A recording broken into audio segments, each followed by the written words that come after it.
Stanley decided to go to the staff lounge to check on his co-workers. He never functioned well by himself and constantly needed support and guidance from others, so the thought of total solitude was terrifying to him. When Stanley came to a set of 2 open doors, he entered the door on his left. This was not the correct way to the employee lounge, and Stanley knew it perfectly well. So he turned left at the first open door and walked back in the right direction. Stanley was so bad at following directions, it's incredible he wasn't fired years ago. Maybe this is why everyone had left. No one wanted to be around someone as bad at listening as him. And since he was walking into the middle of nowhere and thus ruining the entire story, Stanley decided that he would punish himself. So when he came to the elevator and the doors opened, he stepped inside and pushed the button to go up.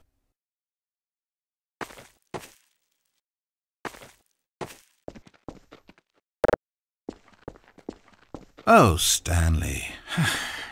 You know, you really aren't going anywhere, and I don't say that deceitfully. I truthfully mean that there isn't a story down here. The story was back up where I told you to go in the first place. Right now, you're just running around looking at empty halls. And frankly, that's perhaps even more infuriating for me. So why don't you throw me a bone, give me a chance, and just let me tell the story I want to tell,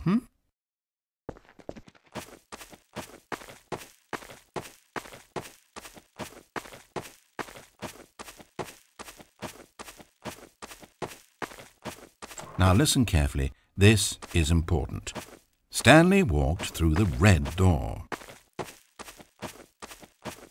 Perhaps you misunderstood. Stanley walked through the red door.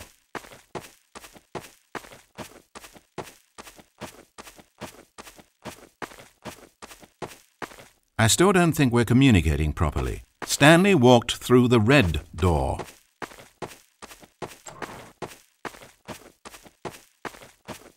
Good, good. Now, if you don't mind, there's something I'd like to show you. But to do that, I think it would be best for us to start from the beginning. This is a very sad story about the death of a man named Stanley. Stanley worked for a company in a big building where he was employee number 427. His job pushing buttons demanded little of him, so there was not much of himself to give, and in this way, Stanley's job felt less and less like his every day. But if buttons need pushing one day, it means they'll need pushing the next and then the next.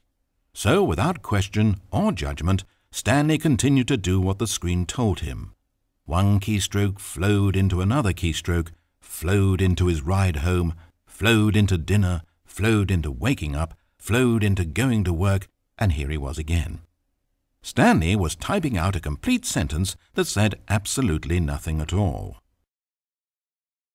If in reality no one ever actually disappeared from the office, and Stanley never got the opportunity to make a decision, to choose which path he wanted to take, would his life still have any meaning?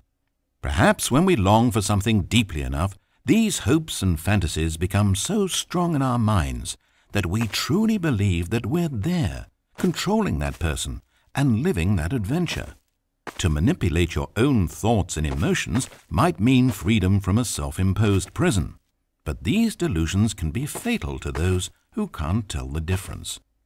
And so, Stanley asked, if that door never opened, if I'll never be able to walk away from those people and from these buttons, is this life still worth experiencing? Am I actually happy? Stanley answered this question by pushing a button. Then he pushed a button, and then he pushed a button. Then he pushed a button. Then he pushed a button.